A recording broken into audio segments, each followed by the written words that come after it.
bitches, this is gonna be my last video. TikTok isn't getting deleted from your phone, but here's what's gonna happen. Hey, I'm Blair Best. Welcome to The Story. Tonight, we're coming to you from TikTok, talking free speech, national security, the influence of social media, and a rare moment when all of the United States Supreme Court justices agreed with each other. Is this app soon to be extinct? It's our big story tonight.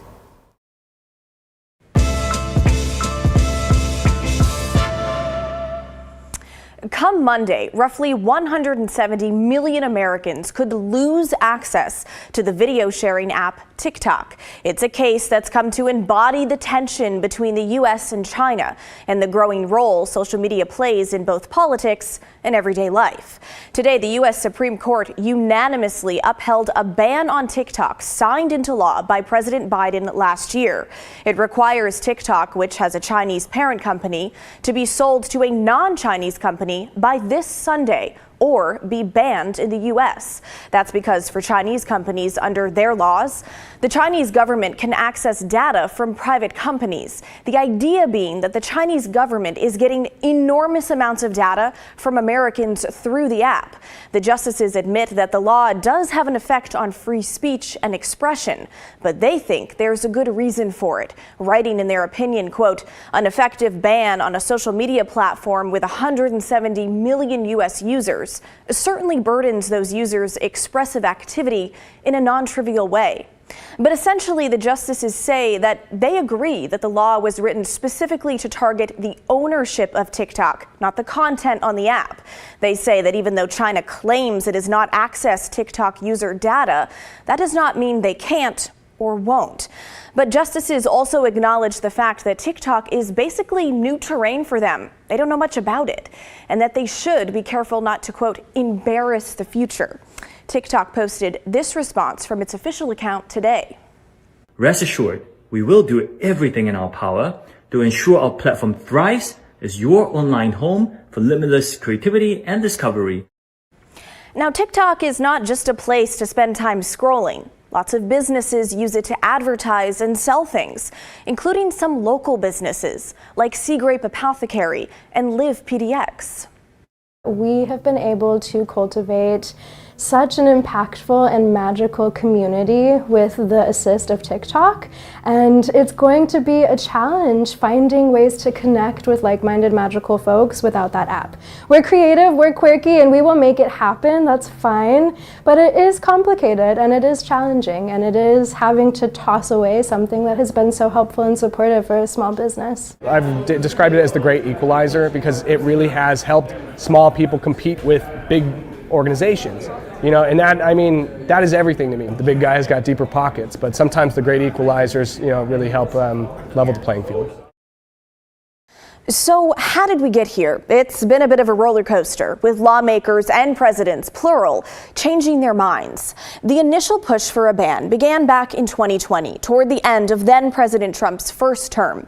He used an executive action to try and force the sale of the app from its Chinese parent company, citing national security concerns. That spurred TikTok to create something called Project Texas. It was an attempt to ease security concerns by separating TikTok's U.S. operations from the Chinese parent company. It didn't work. In April of 2024, Biden signed a bipartisan law that included a provision to force ByteDance, TikTok's parent company, to divest from all U.S. operations or face a nationwide ban. In short, sell the app or get banned. In late December last year, President-elect Donald Trump asked the Supreme Court to pause the ban. He told the court only he has the deal-making expertise, electoral mandate, and political means to save TikTok and address national security concerns. But as we saw today, the court ruled otherwise. Trump said today that the Supreme Court's decision should be respected, but he'll make his own plan for TikTok soon, after he has time to review the situation. Other lawmakers in Congress are now saying they too want to save TikTok, even after voting to approve the ban last year. Democratic Senator Edward Markey introduced the Extend the TikTok Deadline Act after he initially voted for the ban. His bill would extend the deadline to sell. He posted, of course, a TikTok about it today. Hi, TikTok just had a press conference. We're getting real momentum on stopping the ban on TikTok. On Sunday, I just sent a letter to President Biden with my colleagues, Senator Booker, Senator Van Hollen. We're building momentum to save TikTok. Just keep your voices raised. Oregon Senator Ron Wyden announced he too was joining the effort this week. He says the ban would limit freedom of speech online, and the law does not protect Americans' data from being sold to China through other means. One local influencer that we spoke with said they feel the same way.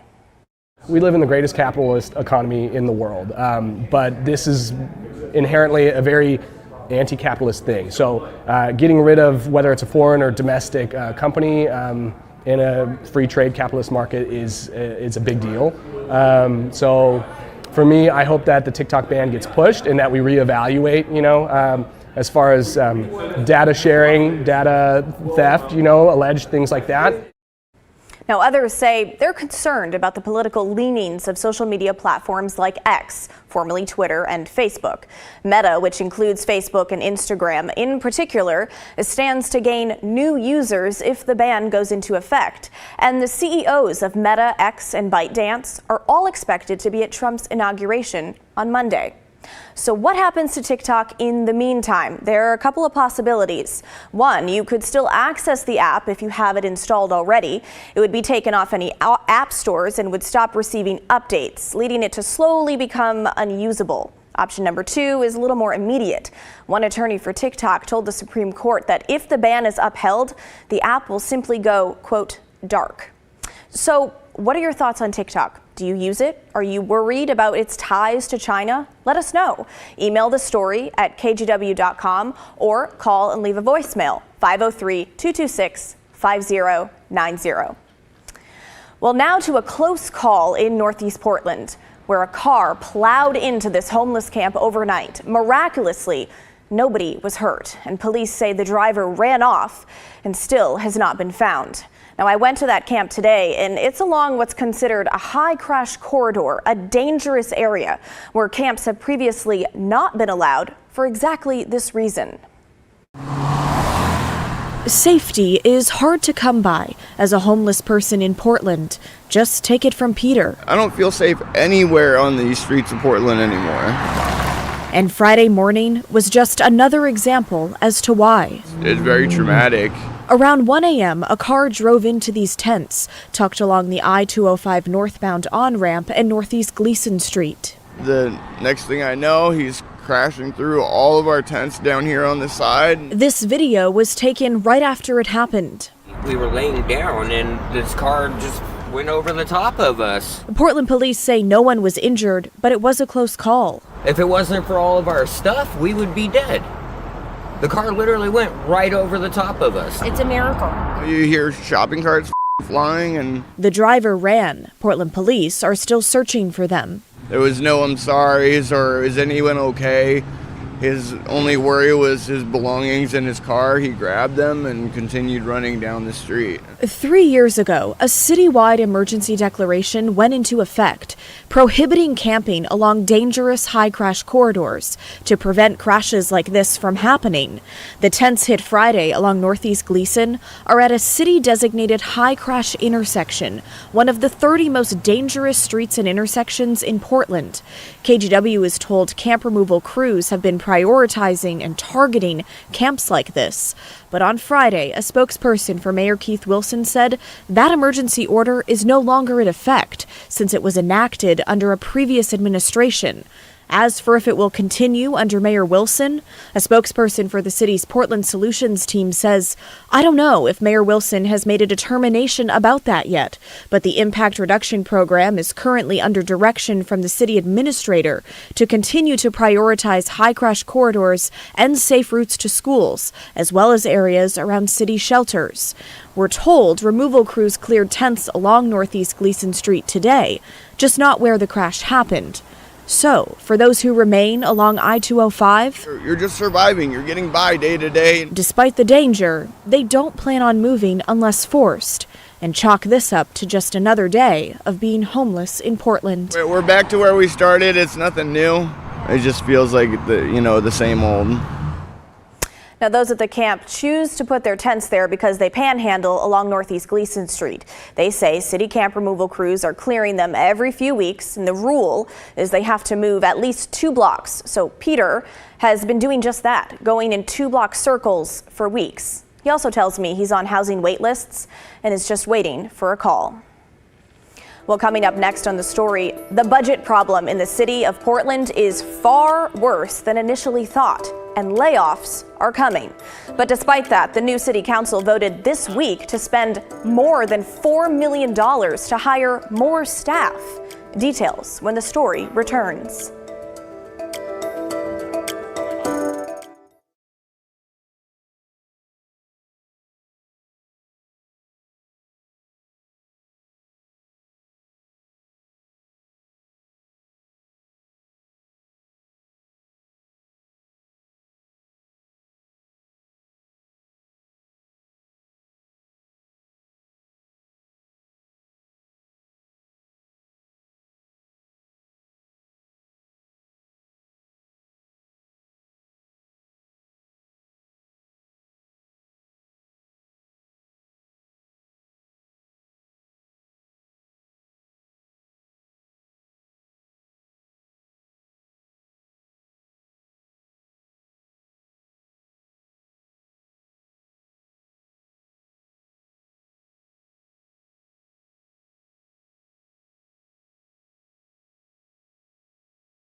To the city of Portland now, where the new government, both mayor and city council, have a major crisis to deal with that will no doubt affect every corner of the Rose City. It's the upcoming budget. The shortfall, previously an estimated $27 million, now appears to be 4 times that, around $100 million. And that means cuts are coming. Devin Haskins is on this story for us tonight. Devin, first of all, how did a $27 million gap soar to $100 million? Yeah, Blair, I spoke with new council president Alana Purtle-Guinea today. She partly blames the issue on the previous administration because there's $40 million in funding that's expiring, meaning the new council will need to figure out how to replace it. She basically said that hard decisions were delayed until this new government took over, leaving it in their lap. So, Devin, what kinds of cut are we talking about here? Will all city departments feel the effects of this? Several city departments could be asked to cut tens of millions in dollars. Parks and Rec, for instance, PBOT and Public Safety could have some of the largest cuts coming. The Portland Police Bureau, for instance, could be asked to cut more than $20 million, which would be an 8% reduction. Meanwhile, Portland Fire could see cuts between $7 and $12 million. If it ends up being closer to that $12 million mark, the union's president says that could force the closure of 6 fire stations, which of course would have a citywide impact. And as you might imagine, union leaders are not happy. So important to note here that none of this is finalized yet. Right. These are still just proposals, but it's clear that the pain is coming. So just how many jobs are we talking, and what are the next steps in this process? Blair, a city memo sent today says more than 120 jobs are on the chopping block, some of which are already vacant. but that number will almost certainly grow. Next month, the city administrator will put out some recommendations. Then in May, the mayor will release his recommendations, followed by a full council vote on the budget in June. All right, Devin Haskins in the newsroom for us tonight. Devin, thank you. Now, that budget disaster only makes headlines like this one all the more head-scratching. Shane Dixon Kavanaugh published this yesterday in the Oregonian. A Portland City Council greenlights $4.6 million boost for council mayoral budgets as deep cuts loom. It's the recap of an hours-long city council meeting from Wednesday night, where council voted 10-2 to pass an emergency ordinance that will allow councilors to hire one more staff member each, as well as over $250,000 more to use for non-personnel expenses. Right now, each councilor has one designated staffer. The mayor has 5. This money will allow the mayor to hire 3 more staffers. The money is coming from the city's contingency fund and only covers the costs until June 30th of this year.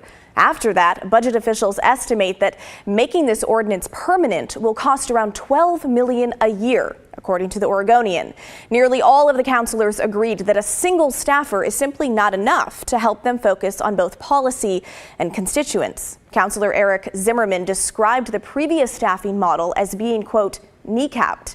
The only councilors to vote against the move were Steve Novick and Dan Ryan. Now, Shane has much more in his article, and we think it's worth your time. You can find it now on OregonLive.com. I will note, though, that it's a subscriber-exclusive article, but in my opinion, the subscription is also worth your time.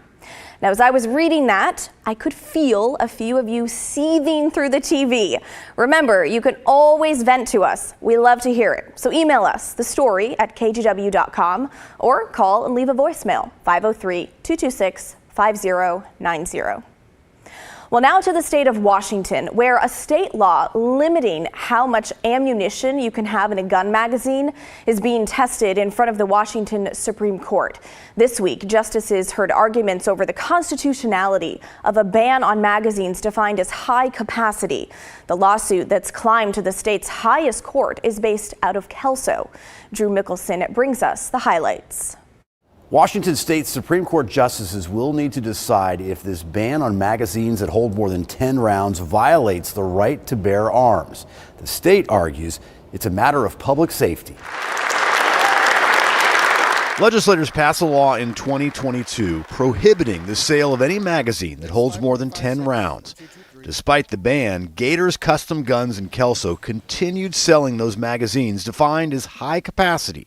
And when the state sued owner Wally Wentz, he sued the state, arguing the law was unconstitutional, and a Cowlitz County judge agreed. The Washington Constitution plainly guarantees an individual right to bear arms. It's now up to Washington State's Supreme Court to decide the legality of the law. The question is whether it interferes with the use of the firearm itself. Much of the debate centered on if a magazine can be considered an arm or not.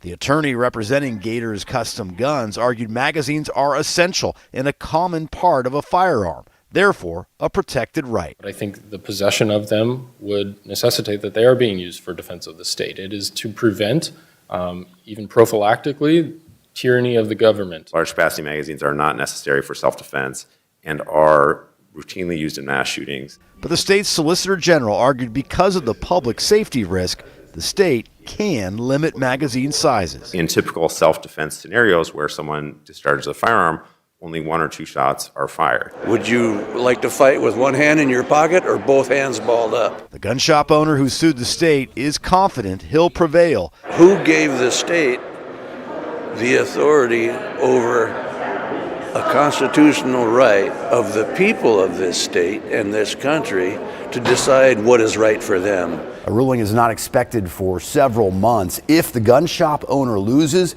his attorney says they'll look to the U.S. Supreme Court to weigh in on this issue.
Well, KGW will be carrying live coverage of the inauguration of President-elect Donald Trump on Monday.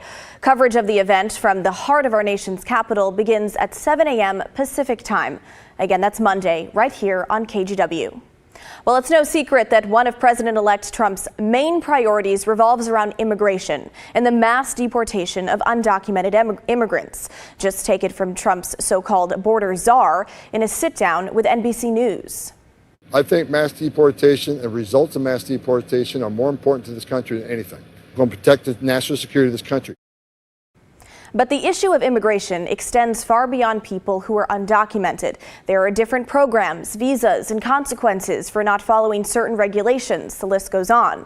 So to help clear up some confusion surrounding immigration, we have a sort of explainer of terms and programs that you're likely to hear about in the months and years to come under the Trump administration. Sharon Yu has the story. Let's start with the immigration status that's making its way through the court system right now. DACA, or Deferred Action for Childhood Arrivals, is an immigration policy that started in 2012, often referred to as undocumented immigrants or dreamers. Those with DACA status are protected from deportation, and some are allowed to work legally in the U.S. According to U.S. Citizenship and Immigration Services, there were about 580,000 recipients nationally as of March 2023, with around 14,300 in Washington state. Opponents have filed multiple legal challenges trying to strike down DACA since its inception. As of January 2025, a federal judge has ruled that DACA is illegal, but the program continues as the courts sort through appeals. President Donald Trump fought to dismantle DACA during his first term, but his stance may have shifted as he has recently said, "You want them to be able to stay, that's what you're saying?" I do. I want to be able to work something out. Another immigration program that affects us here in Washington is Temporary Protected Status, or TPS. As of March 2024, there are more than 860,000 people holding TPS in the U.S. This status provides temporary relief to foreigners who are unable to return home due to threats from war, epidemics, or environmental disasters. TPS recipients are protected from deportation and allowed to work in the U.S. while they are here, and they can reapply for the status as long as their home country is on the approved list. While TPS itself cannot be dismantled without congressional approval, President Trump can instruct the Secretary of Homeland Security to take certain countries off the list. This next category is a visa. The H-2A visa is given to temporary agriculture workers who want to find work in the United States. Many producers in eastern Washington utilize this visa to hire workers for the growing and harvesting seasons. The visa can last from a month up to 10 months. While the Trump administration has not said anything specific about the H-2A visas, Project 2025 has proposed potentially stricter guidelines in the application process, which is something ag industry representatives have said they are concerned about in eastern Washington. This brings us to whether crossing the border illegally is a felony or a misdemeanor.